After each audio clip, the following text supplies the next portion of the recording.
Crying technique? Do we really need to learn crying technique?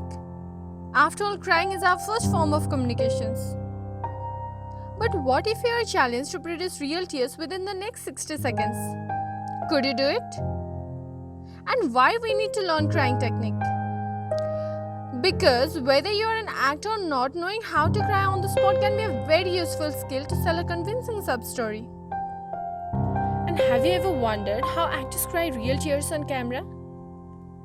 Well, some can cry automatically, but there are many other actors who need to rely on different acting techniques.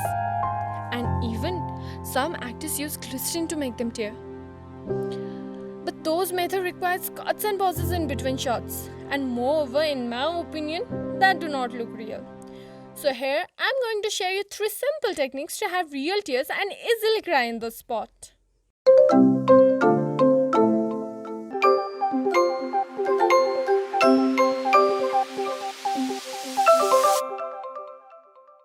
Number 1. The staring technique. Looking at something continuously for a longer period of time can easily bring tears into your eyes because keeping your eyes open will dry them out and cause them to sting. Eventually, the dryness will trigger your eyes to stop watering. So try not to blink until you feel tears start to form. For this technique, you can sit near a fan or windy area so that the air is blowing into your eyes, which can make them water. Or even you can stare at a bright light. Your eyes will water even faster. For most people who stare longer than 30 seconds, their eyes begin to water. Tada! Realistic tears. Number 2. Imagination and memory technique. If you're like most human beings, you have probably had a good cry. Maybe after a breakup, loss of a loved one, getting in trouble with their parents, or missing out on something you worked really hard to achieve. Or even in the situation like winning or getting meaningful gift from someone. Thus, we drop tears not only in painful situations but also in joyful moments. And both experiences are in our memory, so you can access it anytime from your past emotions. However, you must create enough distance from your memory so you're not at its mercy and you don't become emotionally unstable to the point that you can't complete another take. Also, for some actors, memories might not be enough, so they imagine tragic events, as many people have fears that deep down they're not as strong as they believe. And picturing yourself as small and weak might put you in a vulnerable mindset that can lead to real tears. Imagination could be something that has to do nothing with the scene, and that's your secret. Saying like, if you're at funeral and you're crying, no one is going to pull you over and ask you why you are crying. So once you tap into that feeling, let the helpless feeling flow out of you in the fear of tears. But guys, let me make it very clear that both of these techniques take a lot of imagination, emotional awareness, and most of all, diligent practice. Number 3. Being in the moment.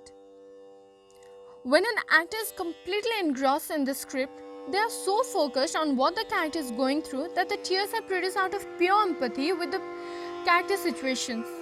But while prepping the character, fill the basic questions like who, what, when, where, why, and identify what in the character's personality may lead to tears. But don't ever try to force it. Because if the actor goes to I have to cry here, then they are focused on the result and they're not telling the emotional truth of the moment. So the actor has to work on getting to a place where the body is relaxed, breathing, and the focus is on what is at hand. Unfortunately, there's a problem with the be in the moment technique. It does not work in every play. What if an actor has to cry but they personally don't feel it? Any actor who has performed in a less than wonderful or poorly written play will find it nearly impossible to cry on cue. It is hard to be in the moment when they do not truly value the power of the play. In such case, following techniques are used like yawning, makeup, sound like you're crying, lower your head or cover your face to seem more realistic, focus on your breathing, make a crying face, bury your face in your hands and laugh if you don't feel sad, rub your eyes, and even cutting an onion can help you to have real tears. Okay guys, this much for today. At last, remember you can do it because we are lucky to be born with the capability to feel any emotions. But to feel such emotions at the drop of a hat takes practice and baby steps. because you're not going to cry like Meryl Streep on your first try. So keep practicing. Anyways, let me know in the comment section below what makes you cry. But don't cry in real life. Instead, stay happy, be positive, and spread love.